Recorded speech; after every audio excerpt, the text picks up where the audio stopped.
legacy, family, legacy, family, package full, Danny, sellable, candy, clean out the macho like Randy.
Hello.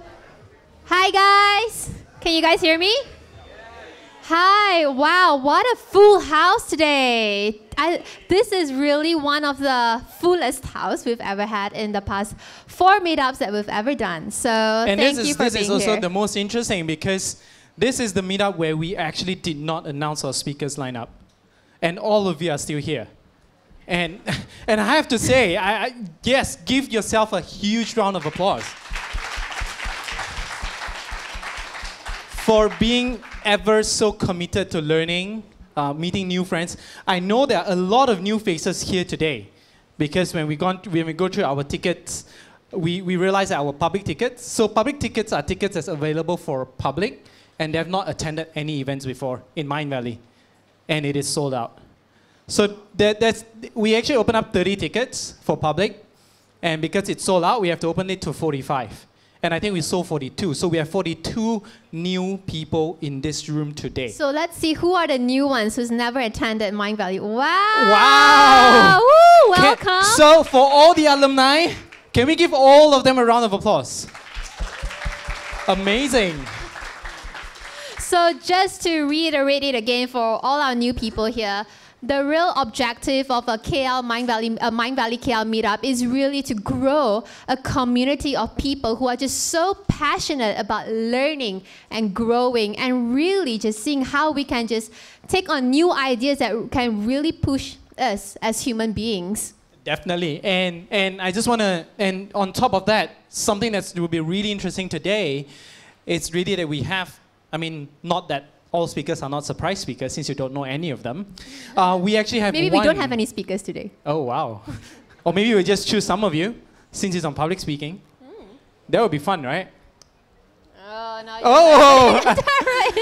That is where it gets interesting, right? The fear that people fear the most in the world, fear of number 1, public speaking.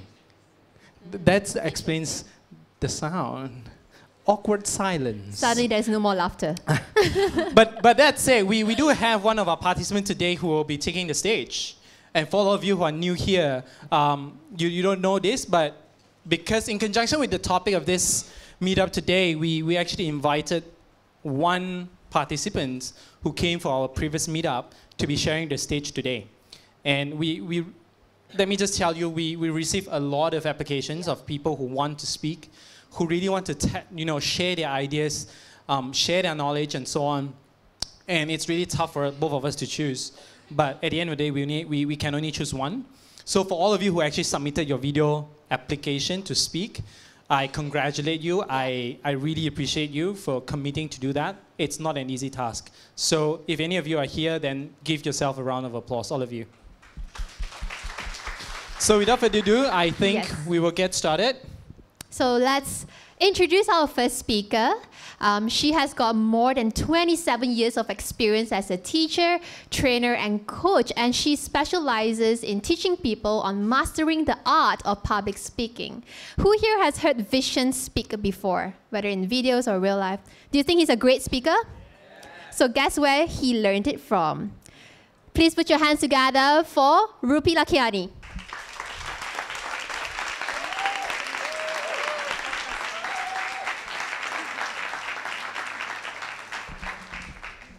Thank you. Okay, so you know by the name that I'm somehow related to Vision Lakiani. I would like to say that I conceived the person who conceived the idea of Mindvalley, right? But I'm here today just as one of the speakers, and it was a challenge thrown to me, and I said, okay, I'll do it. Now, I am a public speaker, public speaking trainer and coach. I teach students and I teach adults. I also teach members from the corporate line in the art of presentation skills. But today, the topic is very dear to my heart, storytelling. So today, I'm here not to tell you my story, but to tell you why storytelling is an important aspect of public speaking. So are you ready to listen to that? And I'm sure you are interested in the topic, and that's why you have come here this evening. I'm still a little nervous, okay? Now, I simply call this 20-minute talk, Tell Us Your Story. But what I want to tell you is that all presenters, all public speakers are actually storytellers, whether they like it or not, whether they admit it or not. Ira Glass once said, great stories happen to people who can tell them, right?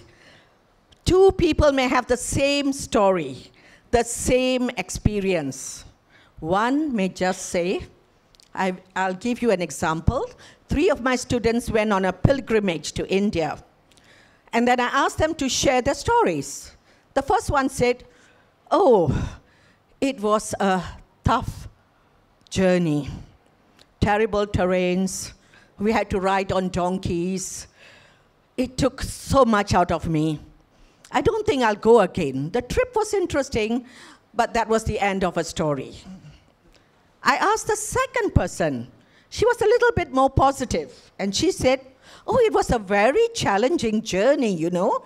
We saw so many things, so many fascinating things. I took it as a challenge, and I'm glad I went. I said, thank goodness, a little more positive. And then I asked the third speaker. Now, she obviously was a storyteller, because when she started to talk about the journey, she made her story and her journey sound so great. And one of the things she did was to add aspects, messages in her stories. Like, you know, you have to be positive when you decide to undertake a journey like that. And then there was one point where she spoke about how she had an eye-to-eye confrontation with a donkey. So she said, you know, there came to a part where we had to ride a donkey or walk up. So here was this guy with a donkey, and there was I standing ready to mount the donkey. The donkey looked at me. Now, I must add that this lady was slightly plump, more than slightly plump. So the donkey said, And she said, I glared at the donkey, and the donkey glared back at me. And then I put my hand on my hips, and I shook my finger at the donkey. And I said, turn around so that I can mount you, or you're going to get a whack. And the donkey snorted and then turned around. Now, from then on, she got the audience listening to her. And why was her story greater than the others? Because she took the audience on her journey. So it's not that her journey was different from the others. So when she spoke about her journey, great stories happen to people who can tell them. Okay? The second, Maya Angelou, you would have heard of her. There's no greater agony than bearing an untold story inside you. There was a time when I was working with troubled teens. They had gone through a lot of trials and tribulations, but they were unable to speak. And it's agonizing when they have to keep their stories inside. So we got into a group and we started talking to them, and slowly their stories came out. And once their stories came out, they felt lighter, and they were able to interact with the other students in the class. So if you have a story to tell, tell it. Try to find the courage. Telling stories takes a lot of risk, all right? But take the risk. And finally, my favorite, tell me the facts and I will learn. Tell me the truth and I will believe. Tell me a story and it will remain in my heart forever. Isn't that true? Most of the time, you remember the stories in a speech better than the speech itself. So why is storytelling so important? Because it relates to most audiences. Everyone loves to listen to a story. Don't you think so? If I stand here and just give you the techniques of public speaking, you will probably start yawning after 3 minutes. But if I tell you why I love public speaking, why I have a passion, and I tell you my story, you would relate, and I would have created a rapport with you. All right? Storytelling also provides additional details. When I tell you my story, you get to know something about me. And when I picture my story the way my friend did, you can actually visualize it and remember it. Sometimes topics are very dull, very remote, very technical, full of statistics. Stories brings them to life. I was training a group of ladies on the topic of trafficking among women and children. And one of the students came up to present, and all she had was statistics, statistics, statistics. All right? And she made her slides as colorful as possible, thinking that it would brighten up her speech. But it didn't. I stopped her midway and I told her, tell me your story. Why are you here today? Training to be someone to speak about trafficking. And she told us her story. And from then on, we could imagine what she was going through, and we felt connected to her topic. So the best stories should paint a picture in your mind. We talk about a picture speaks 1,000 words, but about words painting a picture in your head. Now, there are some key elements when you include stories in your public speaking speech or a talk. The stories should not be forced. It should be natural. It should make the audience feel and care. If you have heard of Lisa Nichols, I'm sure you all have, right? I don't have to repeat her stories. But she makes you feel. She just doesn't say, I was poor. She said, I was so poor that I had to dig into the crevices on my old tattered sofa to find a few coins so that I could buy a diaper for my baby. She makes you visualize the scene, and you will never forget it. So that's why it should make the audience feel, it should make them care, they should empathize, or they can laugh with you, like they laughed with the lady who talked about the donkey. So a story is supposed to do that, to make the audience feel. It should lead to an objective or to the message you have in your talk. You don't just come up and tell a story because you feel like telling a story, or because your friends have told you that, you know, it's very good to include a story. But the story must be your story, and the story must lead to a message that you are trying to convey. And it should be short and sweet. If you are asked to give a 20-minute talk, the story should not take more than 3 or 4 minutes. It's a part of your speech or your talk, not the whole speech. 3 secrets. 3 secrets for effective storytelling. Evoke an image in the minds of the audience. They should be able to visualize what you are saying. Speak from experience. take them along your journey.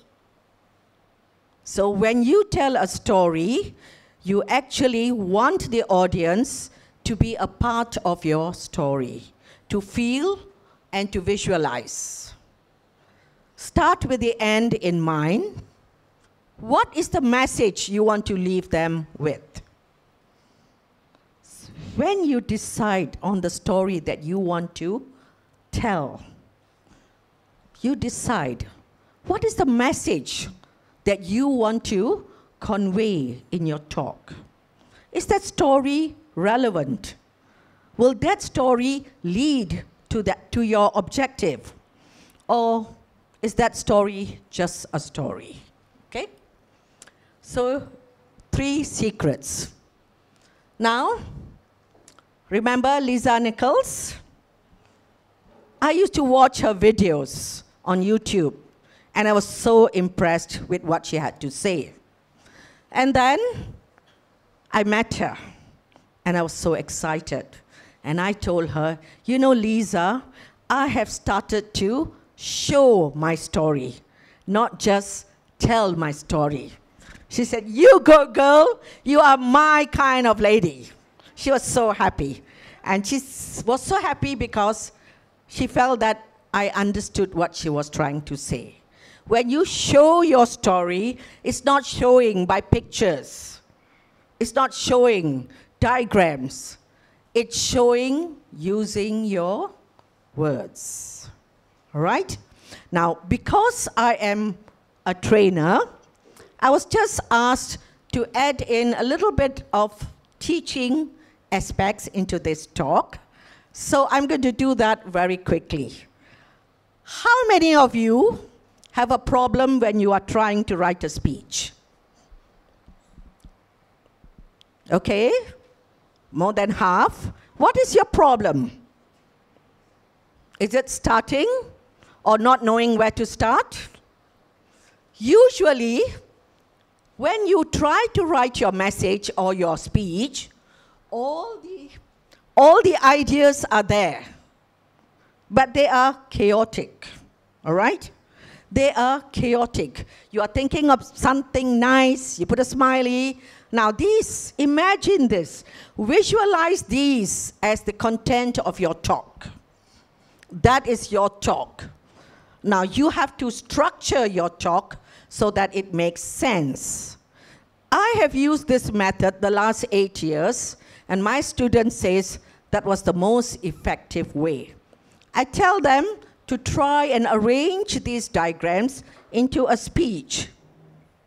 And they find it difficult until I show them the way. All right? If you are going to write a presentation or a speech, this is especially for those who want to learn how to structure your speech. You start with a smiley. Why a smiley? Because that's the way you are supposed to greet your audience. You smile at them and you tell them something that immediately grabs their attention. We call it attention getter, all right? Don't start your story, don't start your speech without an attention getter. You have to make sure that you grab the attention so that everyone is on the same page. The next one is a square. What do you think the square symbolizes? What do you think the square symbolizes? No. The whole thing is a structure. What is it that you're going to talk about today? Not the body yet. The topic. Your purpose of your speech.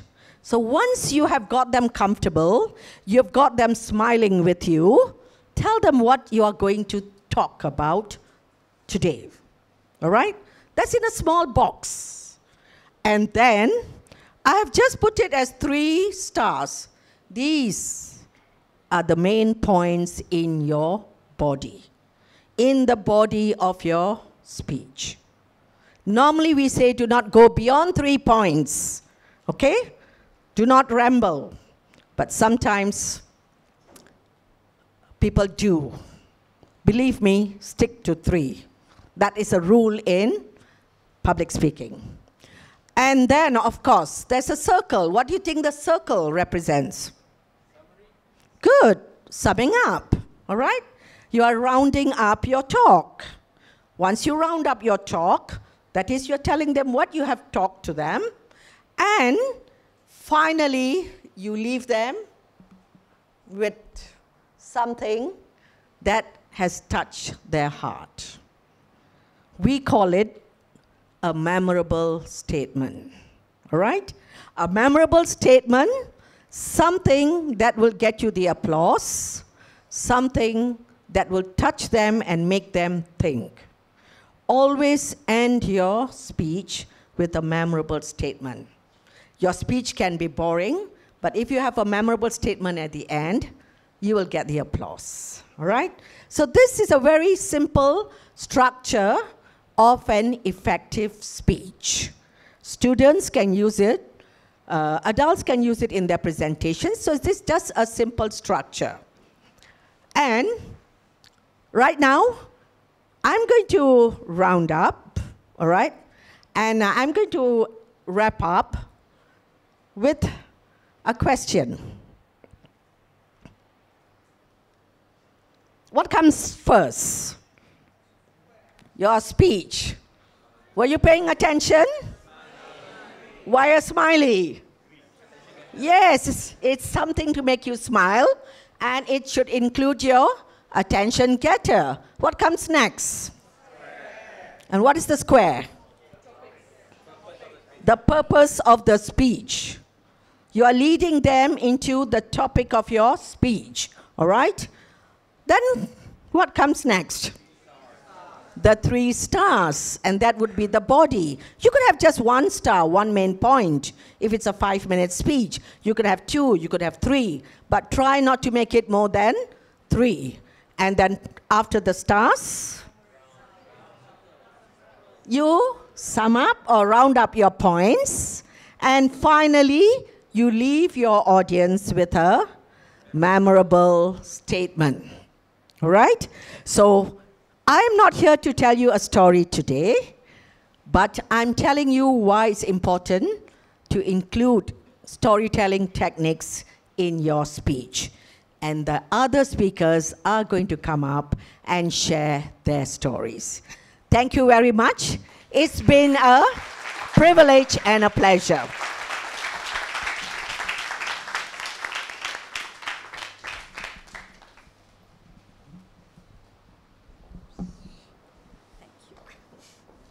Wow, wow, wow. Thank you, Rupi. That was really insightful. About a year and a half ago, Rupi actually came to Mindvalley to train all of us in public speaking. And what I really love about Rupi is that she makes everything just so much simpler to understand. And I really hope that you guys got some really good foundational points on how to be a great storyteller and why it's important to tell your stories in your speech. Everyone got that? Yeah? Cool. So our next speaker is someone who some of you might have seen before a couple of times. And what Karfe didn't mention just now was that, he said that we have got a surprise speaker from one of the attendees. But there's another surprise speaker today. And are you guys excited for that? Yeah. This guy, he has got immense experience, right? He's a TEDx speaker. He's on the Forbes Coaches Council. He is also one of the resident coaches here in Mindvalley. I think some of you have got some clues already. So please put your hands together for Karfe, who's going to be our second speaker.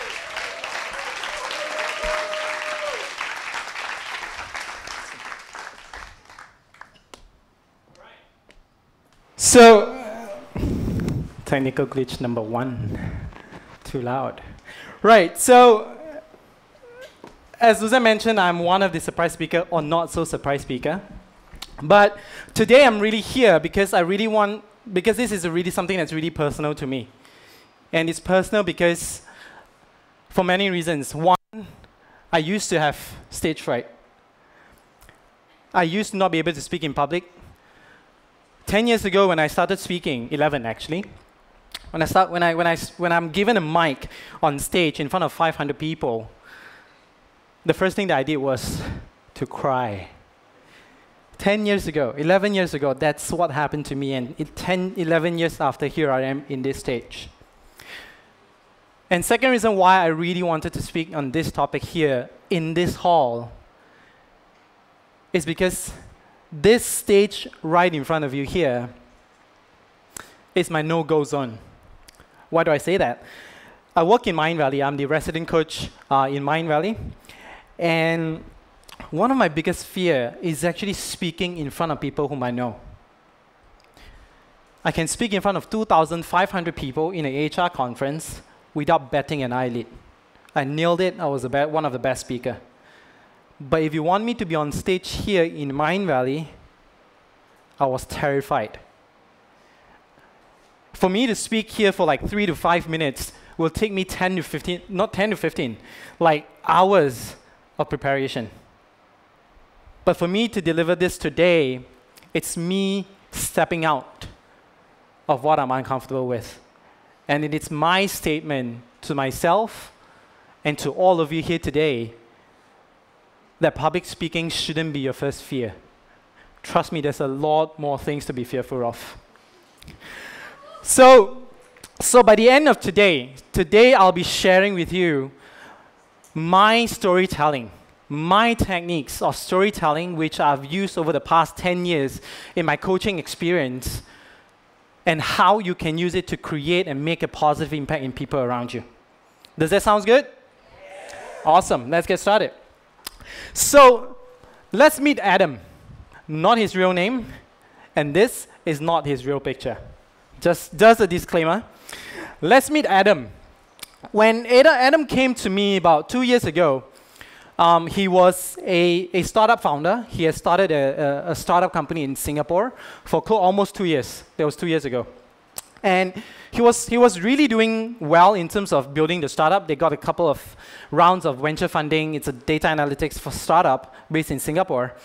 And they're doing really, really well. And when Adam came to me, when he told me his story, I got a bit taken aback. He came to me and he told me he wanted to perform better in his life. And I'm like, what does that even mean? Like, you are running a multi-million startup, you got a lot of fundings, you are building a team of like really, really smart people. So what the hell are you talking about? How can I help you to live a better life? So we had 2 sessions to really go deep into understanding Adam, to understand exactly what he's looking for. But in a nutshell, he just came to me really telling me that he wants to be at the peak stage of his life. He wants to be able to perform exactly like how he envisioned himself to be. He wants to be able to deliver the best work in his life to his team, to his family, and to his partner. Now, let me take a step back and tell you a bit more about what I really, really do. I have multiple titles. I have multiple certifications. People call me different designation, different titles. These are just some of them. Some people call me the leadership coach. Some people call me the life coach. Some people call me the performance coach, master NLP coach, master NLP practitioner. Some people call me the hypnotherapist. Everything. But what do I really do? See, my day-to-day consists of things like this. I facilitate group coaching, where I help people to get clarity about their life, about different areas in their life that really help them so that they can perform better in different areas of their life: career, finances, relationship, parenting, and et cetera, et cetera. This is me. I get a bit intense when I coach. So just so you know, if any of you who are looking for coaches, if you can't take intense coach, please don't come and look for me. You might want to go for Luzanne. I get intense, pretty intense in my coaching session, because I push, I challenge. I do not tolerate bullshit. I do not tolerate excuses. I do not tolerate people who give reasons for not achieving the goals that they want. I do not tolerate people who give reasons for not getting the life that they desire. That's what I do. I coach people. I also help people to break through their fears. I help them to break through their limiting beliefs.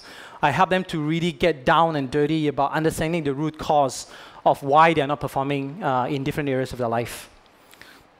So in a nutshell, I am kind of like a compass. I like hiking, so compass is kind of really an essential in a way, when you need help. So I'm kind of like a compass, like when you're going for an adventure, you think you don't need it, but you actually do. And then when you actually have it, and when you actually use it and you don't have it, you wish you have it. It's the same for all of you here. I wouldn't say that you need a coach. Same for my clients. I wouldn't go to them and tell them that you need a coach, because majority of my clients come to me. They contacted me, they come to me because they want to live a better life. And it's the same for all of you. You don't need a coach. But we know one thing for sure: if you have a coach, your life would grow exponentially. That's a given fact. That's the reason why me and Luzanne, we are both the resident coaches of people in Mindvalley.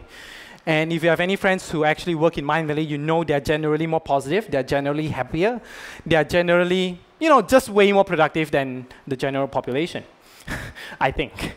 So that's what we do. We help our team members to excel in different areas of their life. And the question is, how do I do this? So here lies the challenge. The challenge is, how do I help my clients to see what they need to see? To see the barriers, to see the limiting beliefs, to see the limiting decisions that they are making on a day-to-day basis, month-to-month, year-to-year. How do I make them see that? And let me ask you a question. This is really interesting, right? How many of you have friends who always ask for advice? Pretty much. Okay. Then I'll reverse the question. How many of you like to ask for advice? Probably more. Perfect. See, we always have that one friend. That one friend who always asks for advice, who always seems to have a lot of problem, who always asks for advice from you, from different friends, from different people. And 2 weeks after asking for the advice, they ended up not doing anything. Or a month after, they ended up not doing anything.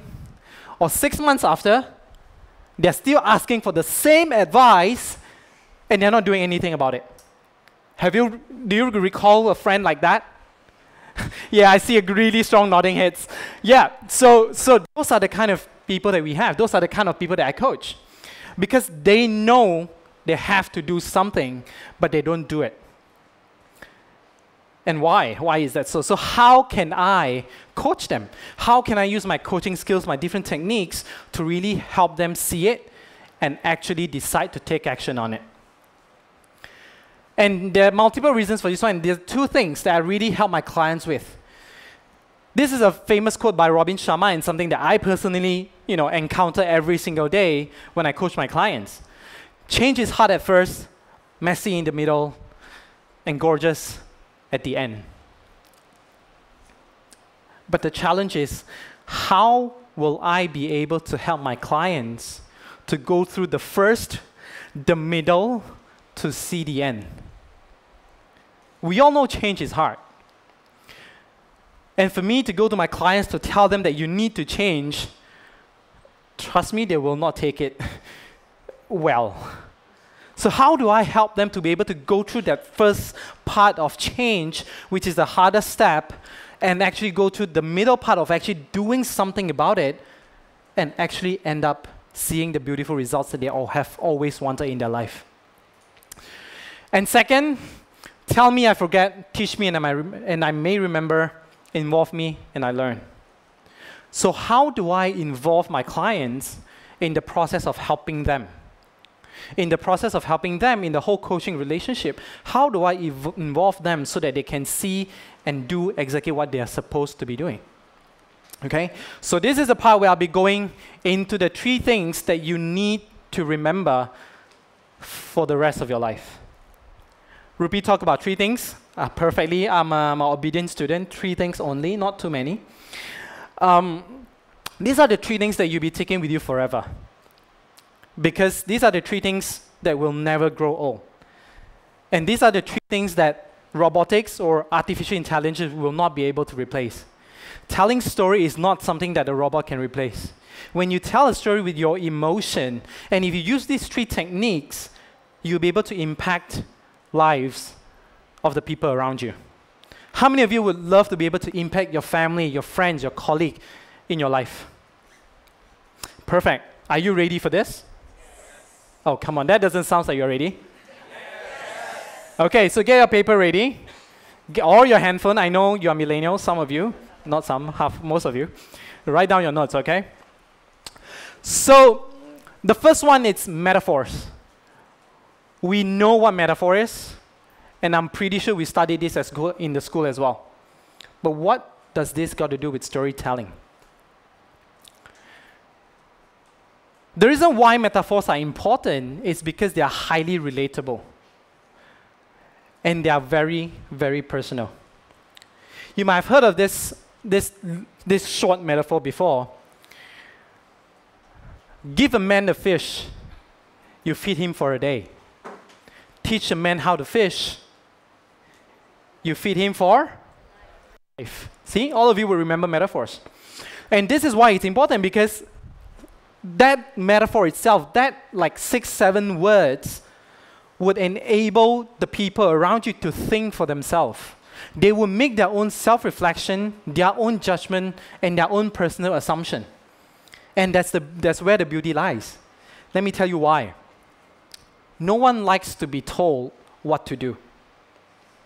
When was the last time when your mom asked you to do something you totally love it when you were young?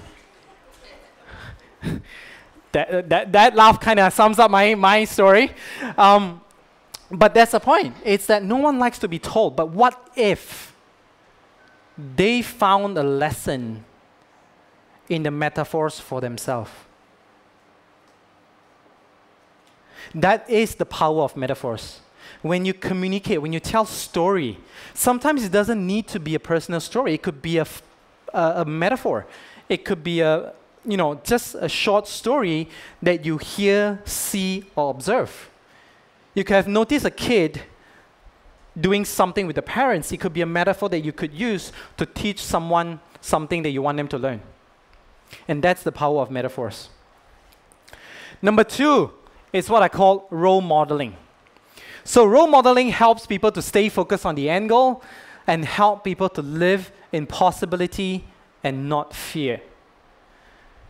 Remember the quote earlier by Robin Sharma? Change is hard at first, right? So how are you able to get people to get out or step out from fear? You role model. You ask them for the role model. You use the role model as an example for them. And this is a really, really interesting technique that you can use in the workplace or just in your life at any time. See, role modeling really helps you to help a person or help you to really step out of your comfort zone. It really gets you to step out of your shoe. See, role modeling essentially helps you to look at yourself from a third-person point of view. When you look at yourself, you'll be able to look at possibilities that you never knew existed. And that is key, because when we are stuck in our same way of thinking, you will not be able to come up with a solution to solve the problem that you created yourself. See, the same way of thinking that has created that problem, and if you expect the same way of thinking to solve the problem, it's a bit naive, isn't it? So when you ask a role model, if, for example, what I would do sometimes is that I would ask, if I were to get on stage to speak, what do I need to do in order for me to be able to speak exactly like Vishen Lakhiani? That would change the way I think. I wouldn't be thinking from a point of view of the fear of I'm afraid of public speaking, this is what I need to do, these are all the things that, the checklist, the script, or whatever that is. But if I step out and I think, what would Vishen Lakhiani do when he get on stage? your mind automatically generates idea. It generates possibility instead of creating fear. Okay, so that's technique number 2. And technique number 3 is what I call the open loops. So open loops enable people to create personal stories. Open loops help my clients to make personal choices and personal decisions. And what does it mean by open loops? So I actually did this as an experiment. And I think you would probably see it already. So open loop is a story that you tell, but you did not finish. And how many of you remember when I started with the story of Adam, I did not finish the story? See, our mind is a very interesting creature, organ. Your mind right now is literally already buzzing. You are asking yourself questions like, okay, why did Cafe go from speaking about Adam to speaking about coaching? Why did Cafe not tell us the story, the end story of Adam? How did Adam go? Like, what did Adam do? It's all because your mind would start to create conclusions. Your mind would start to create hypotheses. Your mind would start to assume. And this is the time where you have the space to reflect, to think, and to make choices. And I know you'll probably be asking what happened to Adam. So I used these 3 techniques in my coaching relationship with Adam. And the first question that I asked him using a metaphor is that, see, the challenges with Adam is that he gets angry very easily. He's emotionally unstable, and he shows it because he believes that as a leader, you need to be vulnerable, which is great. But you don't show it and release your anger on your team member. All right? So what I did was I asked him I showed him this very simple metaphor, or I told him, being angry at others for something you have no control over is like drinking poison and expecting someone else to die. True or true? See, that one sentence would have changed the way he think about his problem. Agree? Yes. So that kind of changes the whole game. So what I do next is I use his role model. So this is technique number 2, role modeling. I ask him, in this context, in this scenario, what would your father do? The reason why I use father is because his father is his role model. He wants to be successful because he sees his father as a role model growing up. He really wanted to be like his father. So I use this. I even use, what would Robin Sharma do? Because he loves Robin Sharma's book. So I use the same thing. And that, what does it do? It creates possibilities. And then I closed the open loop with this simple question. Now what would you do? Now that you think about it, would he change his behaviors? Yes. Would he change the way he reacts in certain situations? Hell yes. So these 3 techniques will help you to really, simplify and change the way you tell your story to people around you. Your colleague in the workplace, your partner, your friends. Now with these 3 things that you can use for life, you will not be going to your friends and telling them advice anymore. You will make them think for themselves. See, I always believe if your friend comes to you for advice, you better make them think hard. Don't give advice for free. Make them work for it. Make them put in the effort, because only then they will do something about it. Okay, so these are the 3 techniques that I really hope that you'll be able to take it back and really implement and use it throughout your life and see how it changes and impacts people around you. Thank you.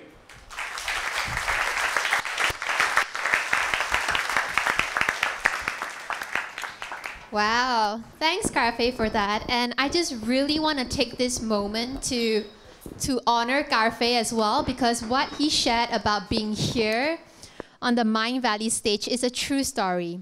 And he has told me about that multiple times, that just standing here on this HOA platform is one of the scariest experiences for him. And so can we just give Carfe a round of applause, because he really conquered his fear today. And it was very interesting 3 points that he shared, right? And so without further ado, I want to bring out our third speaker because we've got 4 speakers today, right? With the last one being our surprise attendee speaker. So our third speaker, he is one of the most interesting persons ever because for the many years that I know him, he always has a very interesting way to tell a point. Like even when he comes on stage to share learning points, he would always use a way of storytelling that is very creative and unusual, and that is the reason why Garfe and I thought that he would be such a great speaker today, because he would bring in new ways that you're going to think about storytelling and public speaking. So please put your hands together for Ronan.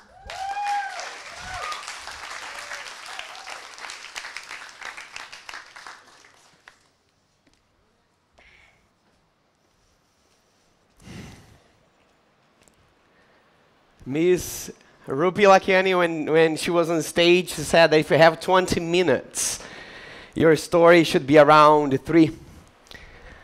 I did the opposite. I always do. I think that's why I have a 9-to-5 job today. But I want to tell a story of someone that I know from my hometown. I am from the south of Brazil, and his name is Mr. Coca. And in my hometown, in most of the cities in Brazil, all dads, during the weekend, they take their sons to play football. All but Mr. Coca. He wanted his kid to be different. One weekend, he took his son, and they went in this lonesome road in the middle of a cattle ranch. And Mr. Coca took him there to teach how to ride a motorbike. The kid was 8. And Mr. Coca came to him and he said, "Here, hop on. All you need to do is to twist your wrist, and the rest you'll figure out." To Mr. Coca, this was his son learning a new skill. To the boy, this was what unboundedness looked through the keyhole. A few years before, when Mr. Coca's wife told him she was pregnant, he was unemployed. He studied up until he was 14, and just like his older brother. But his older brother made some money gambling, playing cards in bars. There was this one day, there was Mother's Day, and his brother managed to buy a couple of flowers for his mom because he gambled at bars. And they were all having dinner, and he came with the flowers and gave the flowers to his mom. And Mr. Coca was sitting there as well. He was not a teenager anymore. And then his brother, with his intentions in his mind, gave the flowers to his mom and said, "Mom, I love you."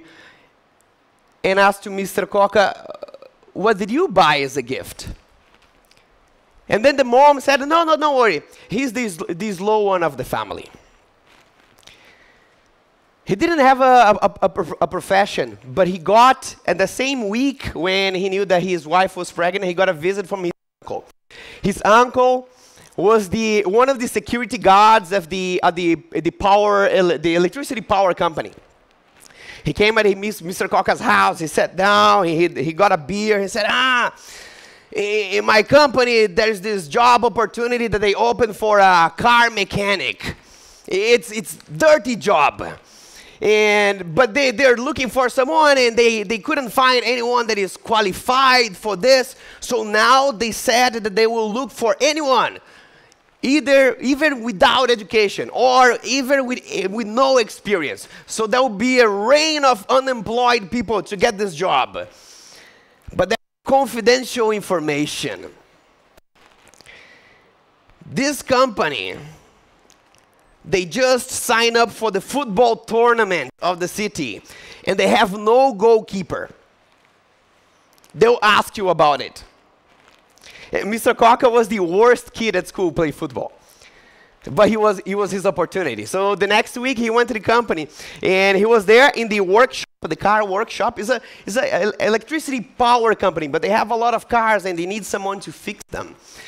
And they were at the workshop, and the guy took him there and showed him the car. He said, "Do you have any experience?" And Mr. Coca, no, but I learned super fast. Listen, I just got my woman just got pregnant. I really need this job. If you teach me how to do, I will learn in 1 week. I'll do all by myself. You'll be super satisfied with it. All good.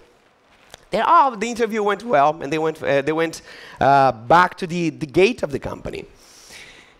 And then there's this conversation, and the guy who was doing the interview asks Mr. Coca, Mr. Coca, do you like football? "Oh, yes, I do. Professional player."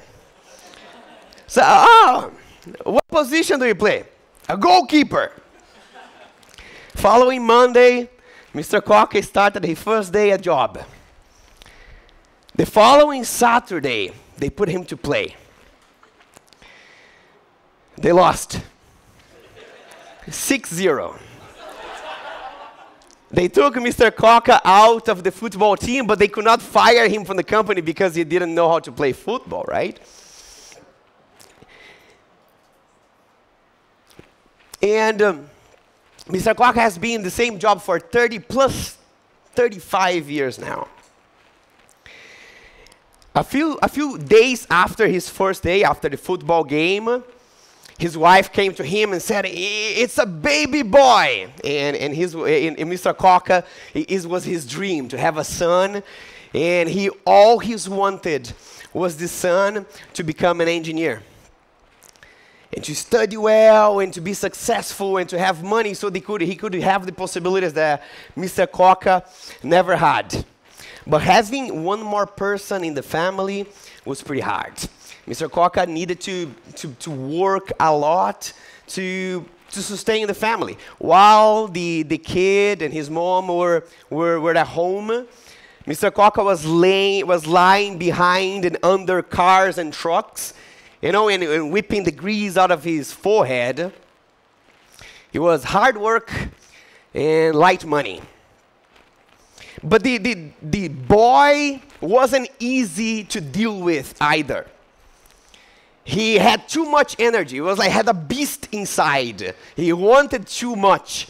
And he grew up in a place that you don't want your children to grow up with. All the other children, the boys in that area, they skip classes to play football. And later on in life get involved with eventually drugs and violence. And a lot of girls, they get pregnant when they're still playing with the toys. And the boy remembers one day that one of his friends at school disappeared from the school, disappeared from the class. And she came back almost a year later with a baby. Both of them were 12. The boy, up until this day, it hurts him to think that he has a couple of friends that are still in jail because of things that they did in the past. But these things never happened to the boy. Because Mr. Coca was aware, and he was worried about it. And he wanted the boy to become a good student. So there was this one day that he was working. He had a small break during lunchtime. He came home just to see the boy. And he asked, "Boy, give me all the 8 names of the 8 planets of the solar system." And the boy needed to remember. And then the next day, Mr. Coca came home again and said, "What are all the multiples of 8?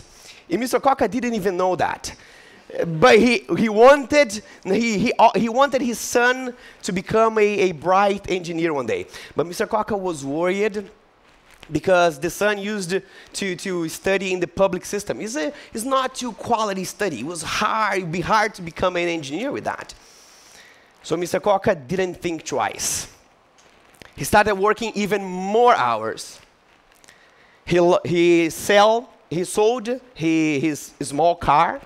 He got all his savings, and he enrolled the boy when he turned 15 in a private high school, a very good one, that all the bright engineers in the city come from.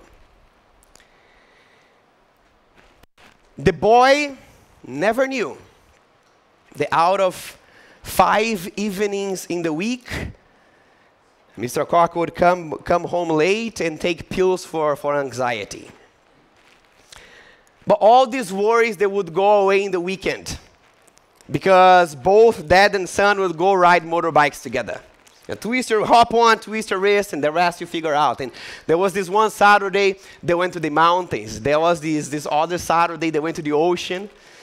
There was this other day that they sat by the beach, and they told each other they were friends for life. There were 3 moments in the life of Mr. Coca and the boy that are more intense than their bike rides. The first one is this one day that the boy got home and he told Mr. Coca that he got accepted for engineering school. Mr. Coca shed a tear that day. The boy was happy too. But he had more wild dreams other than just putting Excel formulas in sheets and all this kind of things. The boy spent most of his time working in volunteering projects to help other people from his community. And this led to moment number 2. When the boy got involved in all these volunteering projects, and he said, I want to see the world. I want to help people in other places. I want to explore my possibilities. He got home one day, and Mr. Coca was laying on the couch, tired from work.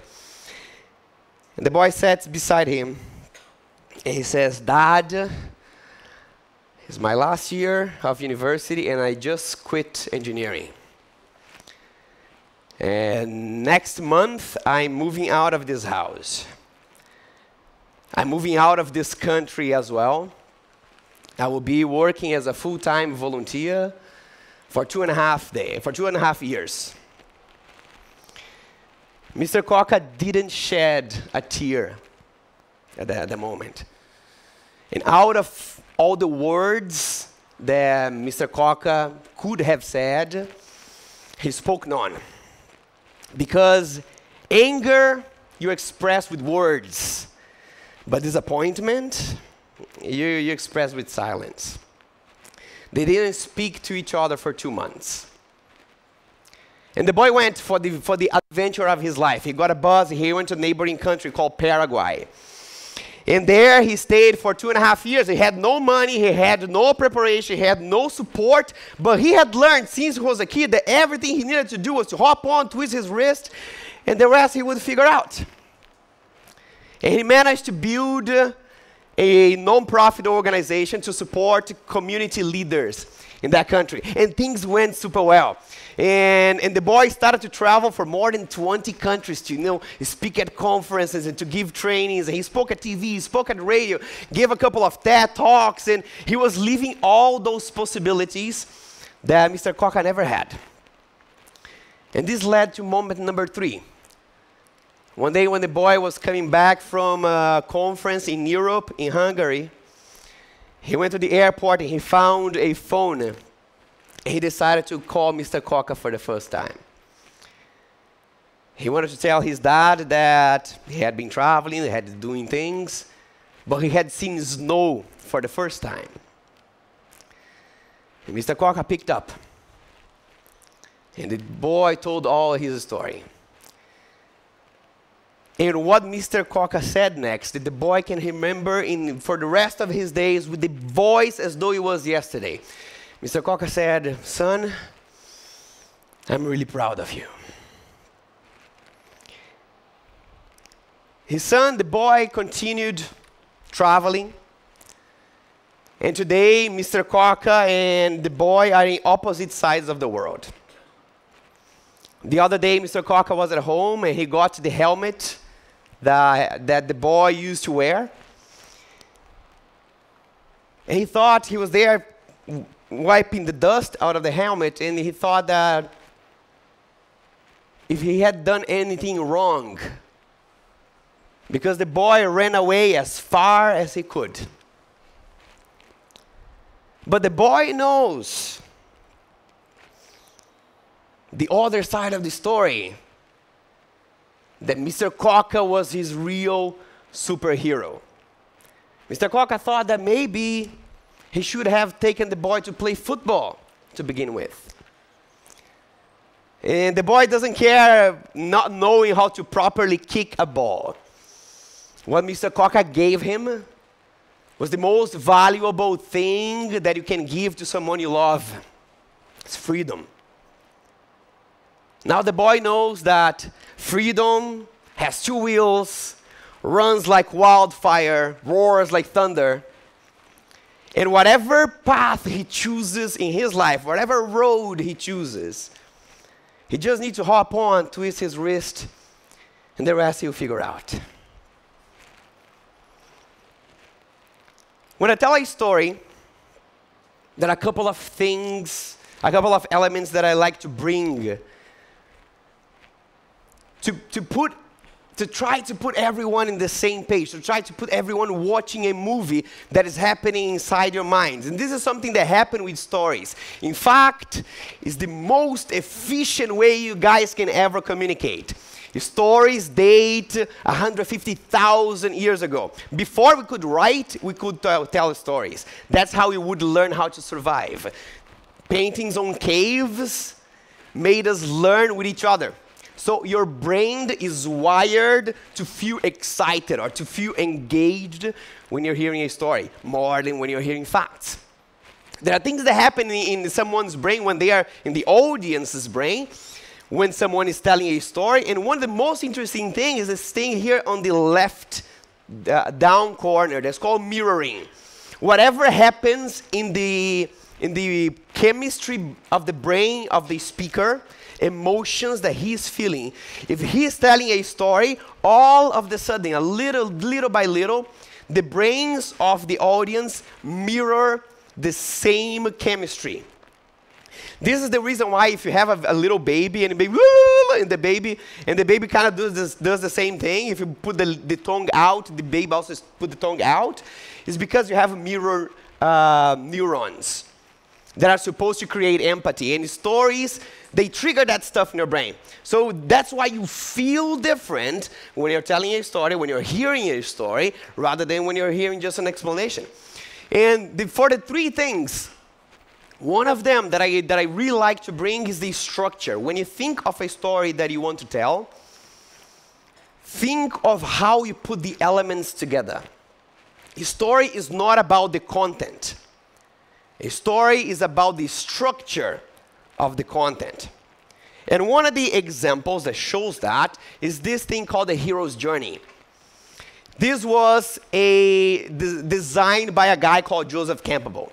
Joseph Campbell passed away already, but he spent his life studying mythology. And he wanted to know, why is it that there are stories of people who never existed, but, inspire other nations to go to wars and things? And he figured out that from mythology to Hollywood movies to religion heroes, there's a pattern amongst all of them. It's called the hero's journey. The hero's journey is a sequence of steps that all single heroes take in their story. All heroes, they start their story in a normal place as a normal dude.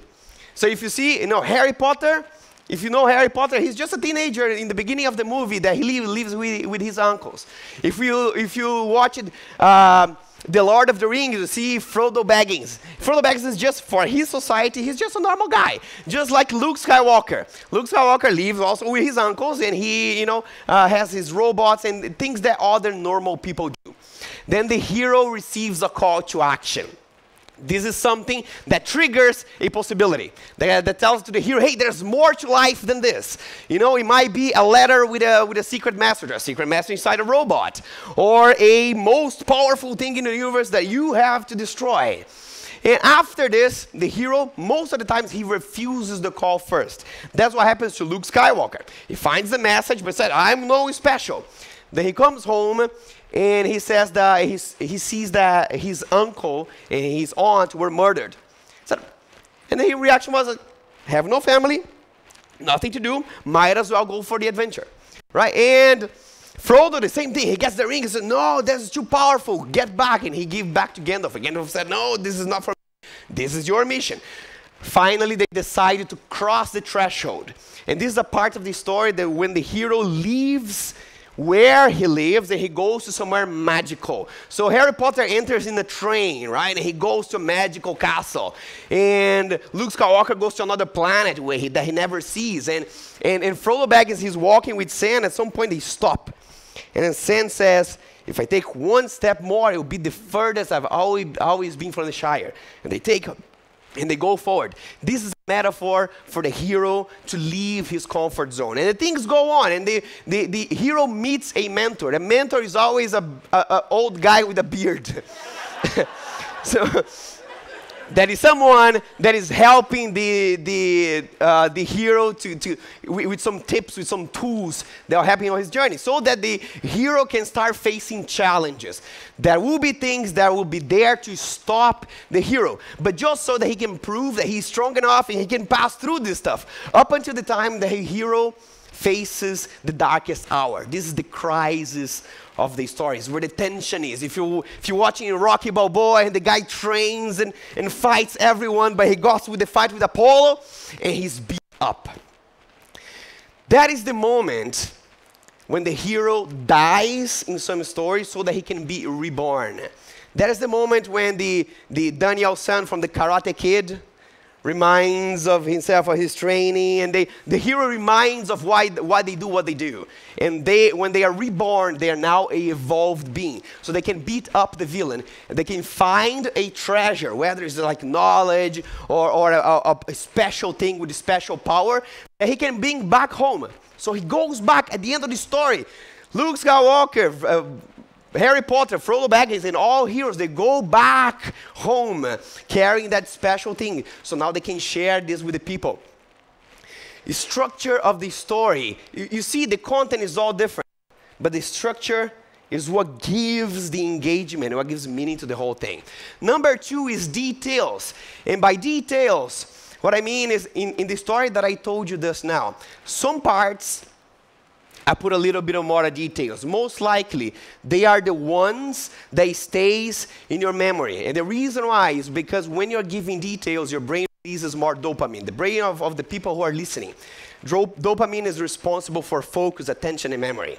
So most likely you remember the football story, right? When Mr. Coca got his job. Or the moment that he was there wiping the dust of the helmet. Or some other details that makes people remember that exact scene. If you want to practice this, I remember when I was a kid, Titanic was in the cinema. It was the first movie that was 2.5 hours. My sister's friend came home, she watched this, and she told my sister the entire movie, she took 3.5 hours. And she told this scene by scene. And then I said, wow, that is amazing. If you want to practice storytelling, watch a movie that your friends haven't watched and go tell them the movie. Exactly. You will learn the techniques on how to describe things because there's no other way around it. Number 3, story showing, and Mr. Rupi Lakiani already told about it. That is going more, you don't say that someone is mad, that someone is angry. You say that they slam their laptop and they march out of the room. And you let the audience conclude that they are angry. And so you don't tell that the cookie was yummy. You tell that it smelled the warm chocolate and the sweet vanilla and all these kind of things. And the audience understands what it means. And finally, all these things are not about how you tell a story, but what stories you tell. It's very important to you to understand what is the story that you want to tell in your life. But also have in mind that one of the most beautiful and inspiring stories are the ones from other people that made sacrifice, that made compromise to help you be who you are. Tell their stories. Thank you.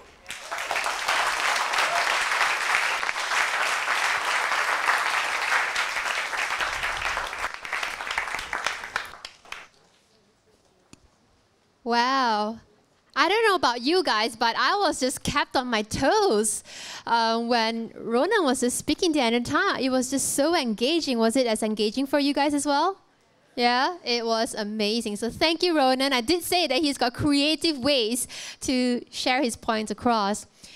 Now, our next speaker is someone who we've been building up the suspense for, because for you guys who've been here in the last meetup or the last 2 meetups, you would remember that we actually threw out a challenge to all of you. Cafe and I said that we are looking for one speaker from the community who has got an inspiring idea or story to share. And throughout the many weeks, we received tons and tons of video submissions from many of you. And there were just such amazing stories, but we only could choose one person. And the reason why we chose this person is, this person is not a professional speaker, nor is he a trainer or a teacher or a coach. But what made us really choose this person is because he has got a story that is just so filled with authenticity and a real personal story that I believe will truly inspire all of us tonight. So guys, please put your hands together for Sam Presley.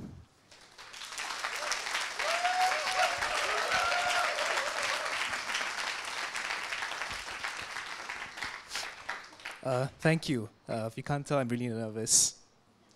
Okay, good, you laughed. That's good. All right. So, as mentioned, my name is Sam Pres. Just call me Sam. Maybe I should just tell you a bit about myself before I go on. I sell sea cucumbers for a living. Yeah, that's the most interesting thing about myself that I know so far. So what I'm going to talk about today, it's not about the story of sea cucumbers and the top 5 things we can learn from sea cucumbers. It's about, I think, something that we're all very familiar with because, we're all into personal development, so I think you all know about emotions. We've all read about how to manage emotions, what triggers certain emotions. Maybe you read an article, a book, or a video. So what I'm going to talk about today is how we let our emotions get the best of us. And I think, we see this in movies, sometimes, because I think in most movies, most of the problems are caused because someone let their emotions get the better of them, right? Something like that. Maybe a popular example, Star Wars, right? Yeah? You've all seen Star Wars, I hope? Oh, good. All right, so you know the story of Darth Vader. When the story starts, he's just, he's a nice little kid, sweet kid. He was gonna sacrifice his life, to help a bunch of strangers, right? And then in the gap of the span of 10 years, he becomes a mass murderer. And because somewhere along the way he let his emotions get the better of him, right? Something like that. And then also there was some creepy old man involved, because that creepy old man was being a negative influence on him, like that Jim Rohn quote, you are the average of the 5 people you hang around with, something like that. Yeah, clearly Mr. Skywalker did not heed that advice. So basically I'm going to be telling a personal story. So this all started around 8 years ago, 2010. I was 15, I was quite young. I'm still young, I hope. So I participated in my school's musical production, Beauty and the Beast, and it was a really good experience. It was this 50 plus people all coming together for the singular purpose of just putting up an awesome show, and it was just amazing. I was just surrounded by talented, awesome people, and a few weeks into this production, I just looked around the room and I thought, wow, so many amazing, talented people. Then there was this kid. He was 8 years old. He was a piano prodigy, and he was really good at Chinese chess, the Chinese version of chess. Sorry, I don't know what it's called. And he was just a really smart kid. And then there was this guy, he was a really great dancer, just a really fun guy to be around. He could always make you laugh. And then there was this girl, she was straight A student, and she could also play the harp, really beautifully. And then I had my friends, they were amazing actors, sociable people, just and then I thought to myself, wow, these people, they're all so young and they've already accomplished so much. And then I looked at myself and I thought, I'm around the same age as these people, but I haven't really accomplished anything. I've got nothing to show for it. So what have I been doing for the last 15 years of my life? So usually what would happen is, maybe what would usually happen is, maybe you would sit down, you would focus, all right, what kind of person do I want to become? What do I want to accomplish? You know, you write down your goals and all that, and you start having a plan for the goal. But what I did was I just gave up. I was like, you know what? If I'm already 15 and I'm like below average compared to these people, whatever I do now, it's probably not going to make a difference. So I started to distance myself from these people, you know, because I started to get really jealous of these people. I started to just become annoyed and angry whenever I saw someone doing something that I wanted to do. Like, if I saw my friend like hanging around, like my friend like making friends with new people, I started to get really jealous. I was like, why can't I be like that guy? Ooh, I really don't like that guy. And the microphone doesn't like me either. Still doesn't like me. Yes? Okay, now he likes me. Yeah, and then it just sort of went downhill from there. I just started like, I didn't want to hang around with my friends anymore because I thought, you know, I just didn't want to be reminded of how inadequate I was. You know, and I just started, you know, just like going through life just like, you know what, whatever. I'll just put in the least amount of effort and forget it, you know. I'll just, you know, if I die alone without a family or, you know, whatever, I don't care. Just whatever. Whatever happens, happens. So usually when we're jealous of someone, it's because, you know, we want something, you know, we, like, if a person is good at socializing, you know, like, I want to be good at socializing too, you know what I mean? Like, I want the attention that guy's getting. So in the end, like, yeah, so it just went downhill from there. And, I forgot what I was going to say. Hold on. Getting there.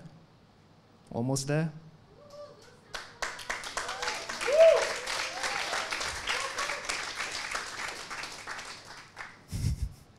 Gee, all that suspense, very anticlimactic. Yeah, so, and then, you know, so I just started to become a really negative person, you know. Like, whenever someone gave me, like, an honest criticism, I'd start to feel I took it personally. I was like, ugh, why you give me criticism? I didn't ask for it, go away. You know, and then, you know, sometimes when I would, like, complain to people, you know, oh, life is so unfair, blah, blah, blah. And then, you know, like, whenever I talk to my sister, I say, oh, life is so unfair, blah, blah, blah. This person, you know, is so great, blah, blah, blah. And my sister's like, well, why don't you just do something about it? And then I was like, no, I don't want to talk to you again. You know, because she tried to call me out on my excuses, on my BS, and I didn't want that, you know, because I was already so comfortable being just like whatever. Like, you know, I was already so comfortable that I didn't care. Like, just don't give me advice, just leave me alone. So, and then, you know, sometimes, you know, when you're a negative person and then maybe, you know, you live with other negative people as well, you know, they could be your family. And, you know, sometimes these people that you live with, they're not negative because they want to be negative. They're negative because, you know, maybe they're just like you. They went through a rough patch of life, you know. They didn't know how to deal with it. So somewhere along the way, you know, their mindset became negative. And, you know, like I said, could be your parents. And then, you know, sometimes when your parents don't get along and then they want to find someone to take it out on. You know, sometimes when parents, like, compare you to your siblings. Yeah? Oh, no one's had that before? Only me? Oh, okay. Maybe I'll give some examples. Like, you know, my mom always used to compare me to my cousin. And you know what, I don't blame my mom for that, because, you know, I mean, being a parent is hard. I mean, you might say, you know, I mean, I don't have kids, like, why would I understand, right? I understand 1% of parenting, because my mom got me a dog, right? She got me a puppy, and I had to raise that puppy by myself. So I understand a bit of parenting, you know, because when I first saw the dog, I was like, oh my God, I'm going to screw up, and you're just going to grow up to become a really angry dog that you see on that Cesar Millan show, right? And then I just went on, and then, you know, yeah.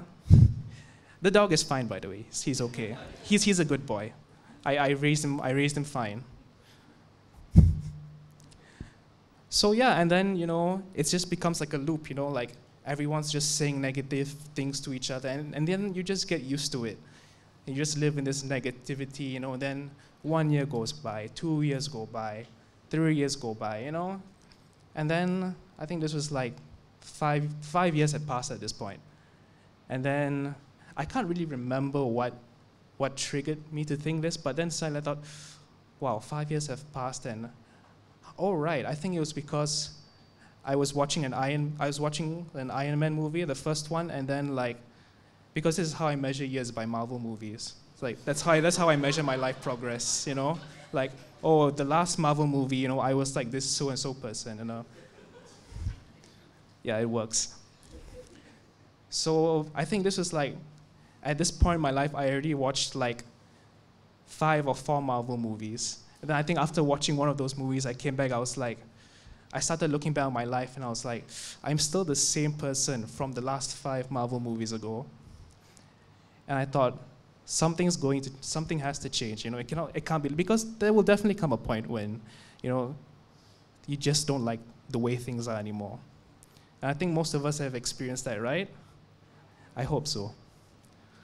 If it's okay if you haven't, you're in the right place. So, you know, as in life, you know, things, you know, sometimes things go down, and then sometimes, you know, it has to come up, right? So, what led me to becoming a bit more positive was that I found this thing called podcasts, right? You all listen to podcasts? Oh, thank God. All right.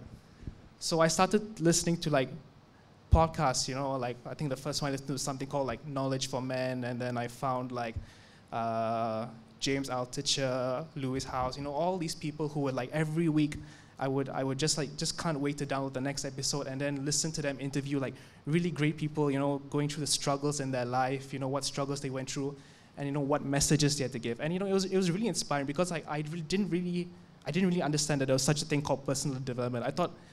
I thought, you know, people were successful because, I don't know, luck, right? But when I listened to these people talk, you know, they came from such like rough backgrounds, you start to realize that, yeah, actually, you know what, you can change. Things can change, but you have to be willing to change. And for a really long time, I wasn't really willing to change, because, you know, it's so easy being comfortable, it's so easy being negative, because being a positive person and working towards your goals, it's a tiring thing, right? You have to put in the work, you have to plan, then you have to execute. It's like, what's the point, right? I might as well just like sit down, eat ice cream or something, right? It's so easy. So, and then the more I listened, the more I started, you know, just like, okay, what kind of person do I want to be? What goals do I want to have? So, and then I just started with something small. I started to learn how to code. I didn't know how to code before, you know. I wasn't really computer savvy. So I learned how to code. I made an app that was, actually now thinking about it, I go, wow, I mean, like, I had to learn to, it took me like 2 years. Has anyone here like learn how to code from scratch? Oh man, I'm in the wrong audience. Oh, yes? Oh, yeah, thank you, sir. Thank you. You're the best. So it's kind of difficult, right? If you're starting from scratch, if you have no background in coding. Yeah. See that guy? Yeah. So when I accomplished something like that, it really brought out, I started to think, wow, if I can do this like one thing, can you imagine like what else I can do? So you think the story has a happy ending, right? Well, no, because somewhere along the way I fell off the path, and I started going back to my old habits. It happens, right? I hope so. I'm not the only one, right? Oh, I'm in the right place after all. Okay, good. Yeah, so sometimes we all fall off the path, and sometimes we just don't know how to get back on, right? Because we've regressed back to that lazy mindset, you know, like, forget it. You know, if you've suddenly forgotten what you've accomplished, you just downplay your accomplishments, like, you know, anyone can do that. It's like, yeah, what's the point? You know, I'll just go back to being that lazy person I was before. You know, no biggie, right? So, how do you get back on the path? Well, I'll tell you when I find out. Actually, has anyone here found out the secret of getting back on path? Okay. That's okay, that's fine. So yeah, I mean, that's about it really. just yeah, I'm still trying to get back onto the path. So I see you've all really bored, but thank you for listening though. Thank you.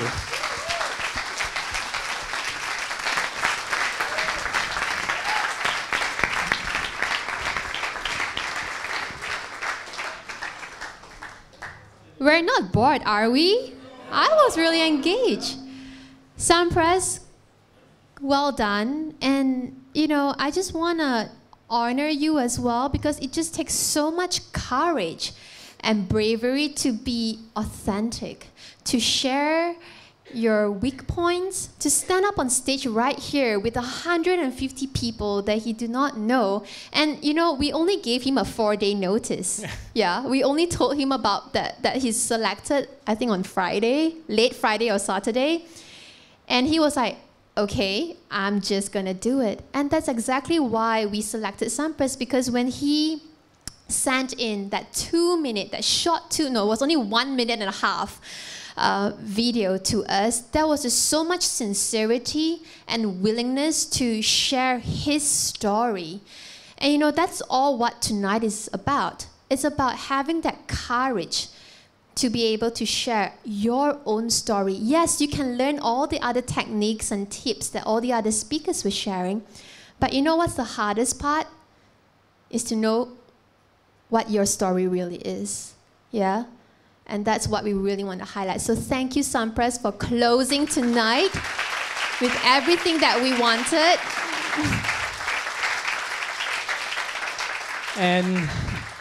And for us here, really, it's really not about choosing the best speaker. It never was. It never was a competition. But we want people to really want to share their story. And Sampras really impressed us with his story that he wants to share. It's not because he have completed his hero's journey, but he's on track. He is the kind of person that's right now looking for the path and really getting there. He's completing his hero's journey. He might not have his journey yet, but he has a story to tell. He has something that he wants to share. And I personally, I wouldn't have been able to do that in a 4 days notice. Me too. I wouldn't be able to share my story just like that on stage in front of 150 people. And I think Sampras deserves a huge, massive round of applause.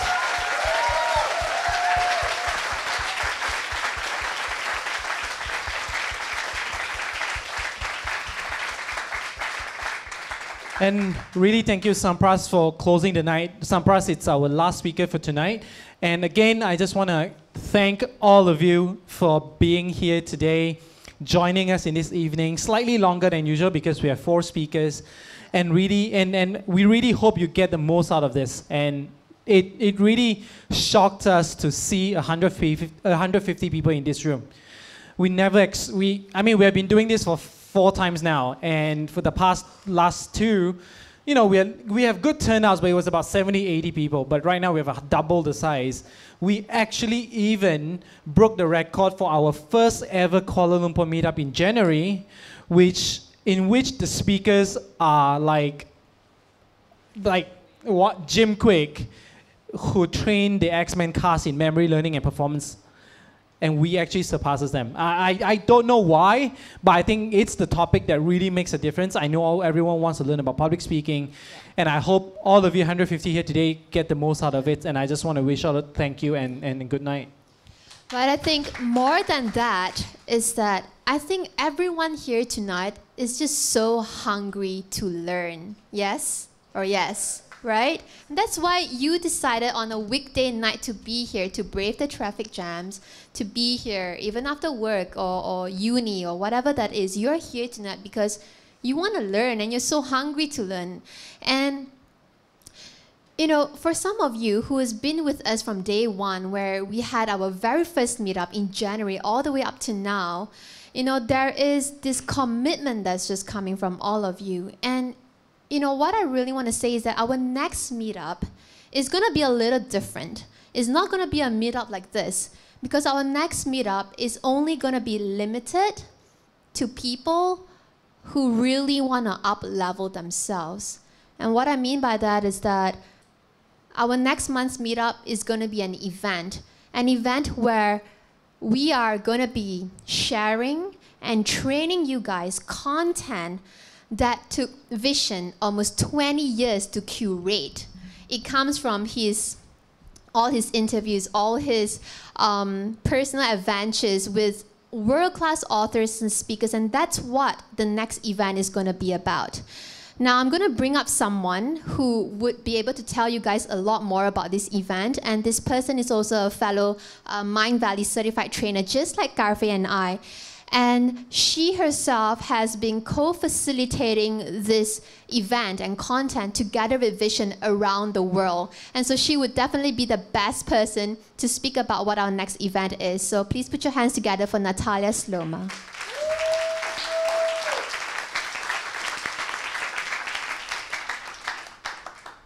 Thank you, Lizanne.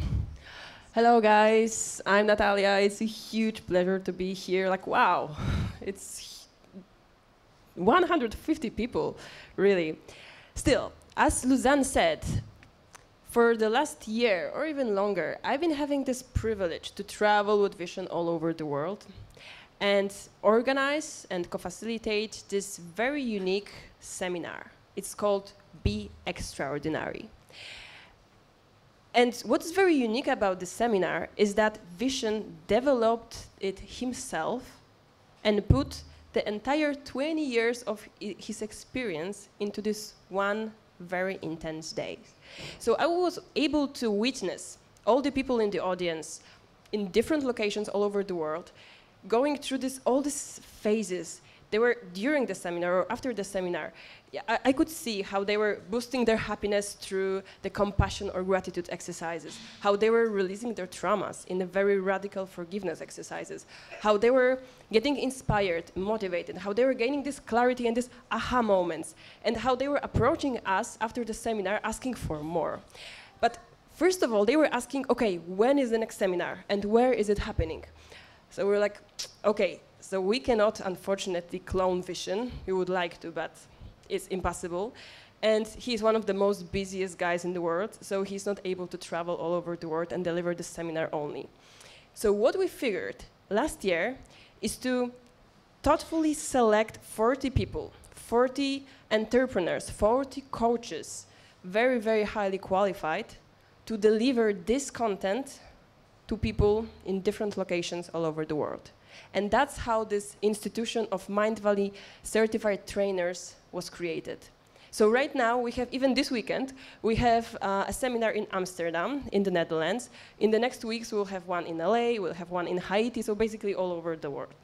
So we figured that we want to bring this seminar also here to Kuala Lumpur, to you guys, and deliver it the way it should be. And what else? It will be delivered by Mindvalley certified trainers, but not by one master certified trainer or two, like it's happening all over the world, but this time it will be 3 Mindvalley certified trainer, Garfe, Luzanne, and myself. So like this is a huge abundance because we're here in the headquarters. So it will happen here on this stage in this room in the Hall of Awesomeness on June the 2nd. And what's important? What's important about this seminar? It's 20 years of Vision's life. Those are all the models, all the theories that he gained from his experience and also by interacting with the most brilliant minds in the world. So we can find there the teaching from our top authors like Neil Donald Walsh, Sri Kumar Rao, Michael Beckwith, Emily Fletcher, Lisa Nichols, but also theories like from Charles Darwin or even Ken Wilber, or even practical personal tips that he got from Richard Branson. And through this seminar, we'll cover we will not only inspire you. It's not this kind of seminar that you'll get out motivated and that's all. Because what I really personally like about this seminar and what I was admiring when Vision was delivering that or we were co-facilitating that is very, very practical. It's something that Vision put all these methods that helped him to build Mindvalley from the scratch, from $700 business to multi-millionaire business. It's what you need to do to gain the clarity where you are in your life right now, where you want to be, how to get there. But it's not the regular smart goal settings. It's the advanced goal setting. It's also the tools how to manifest these things in your life. You will go through the phases like how to boost your happiness on a daily basis to be in this flow state to achieve all these goals. You'll go through compassion, through gratitude, through forgiveness, to release what you don't want in your life anymore. You'll go through manifestation techniques. You'll learn how to tap into your intuition. You'll learn how to connect with your inner self and just have this aha moments and inspiration moments happening on a regular basis. So basically, when you leave this room in a month, you'll have all these ready-to-go tools to be implemented and just start acting on it. Because, to be fair, I've personally attended a lot of seminars, and it's awesome to have this knowledge. It's awesome to have these theories, but it has to be followed by practice. And Vision made it this way, that it's like super practical, super easily to implement, and this is what we want to spread in Kuala Lumpur and also all over the world right now. This is the way that, one of the ways that Mindvalley wants to build this school for humanity. So how it will work? You can actually, you are the first people who know about this seminar in KL because the webpage just went live today. And how it works, it's, as Luzanne said, it's very limited because we wanted to make it personal. We want to be able to answer your questions, to go even through your personal cases. It will be an intense 1-day, 8-hour seminar. It will happen on June 2nd, and from 9:30 a.m. till 5:30 p.m. And how it will work, so you can already sign up. And the thing is that our first initial approach was to make it unified all over the world. So for example, in the Netherlands, the ticket for this price, for this seminar is $290. But at the same time, we was like, oh, no. We're in headquarters, we're in KL, and we want to make it very adjusted to the local market and also make it as accessible as possible. That's why we decided to cut the price. So you can actually already sign up. The regular price for the seminar, 1-day, 8-hour seminar, is $115, which is like 430 ringgits. But at the same time, because it's happening in a month or more than a month, then there will be this early bird price, which is $85, which is like 340 ringgits, I guess. But there was one more thing that Vision wanted us to do, and we would love to do, because you are guys here, and you've been loyal to us for the last couple of months already, and you've been attending all the meetups. So it's only for you. It's only for people who are here, and it's only for people who were with us for the last months. There is, like, this price. It's $70. So, yes. But only you guys get this price, so please don't tell other people, because it's not even on the webpage. It's only for participants of this meetup. So you can buy it today. You can approach us. If you have any questions, we can tell you everything. But at the same time, you also get the promo codes. So you can think it through. You can buy it right now. You can book your spot, or you can think it through. You will get the promo code, but it's only for the participants. So on June 2nd, it will be a very intense educational event for you guys. But also, one more thing, because Mindvalley is not only about education, it's also about the tribe effect. It's also about us feeling this, having this feeling of belonging to the group, to a bigger group with like-minded people. That's why, after the seminar, we also want to make it more casual and invite you to stay here for some snacks and drinks and just sit and network. Exchange our ideas, exchange some of the ideas that will come to you during the seminar. Maybe even create some accountability groups already. So really already start acting on it right away, since it's fresh, since you're motivated, since you're ready to go. So we really, like me, Carfei and Luzanne, will be honored to have you on June 2nd. Hopefully, we'll see you there. Thank you very much.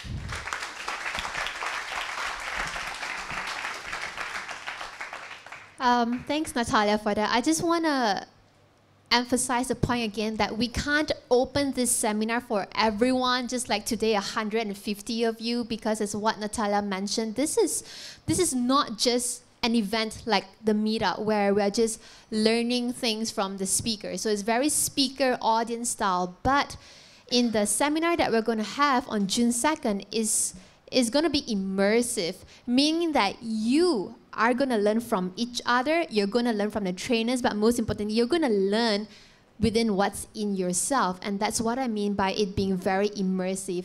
And that's why it's going to be from 9:30 all the way to 5:30 p.m. It's going to be intense.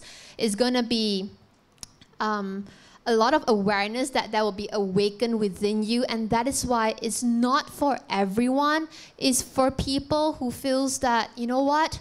This is me. I'm ready. I'm ready to level up in where I am right now. It's been too long that I've been sitting on the sideline and just being so comfortable in my comfort zone. It's now time for me to level up and really go towards the direction that I'm taking. And that is why, you know, with the pricing as well, Garvey and I felt that, you know, we need to cut it down a little bit for all of you here who's been with us from day one. And we were poking Natalia the entire week, like, can we just make it lower and lower and lower? You know, so $70 is really just to cover some logistical stuff that we have, because we really want to make it very reasonable for us here who's earning in ringgit and not in dollars. So, you know, for you guys who've got more questions about it, the three of us will be here after the meetup to answer all your questions. And with that, we have come to the end of the night. I just want to thank you, all of you here, for being with us. And we hope to see you in the Be Extraordinary seminar, where we're really going to be immersive and intensive, but it's going to be a very transformative experience for all of you. So thank you and good night.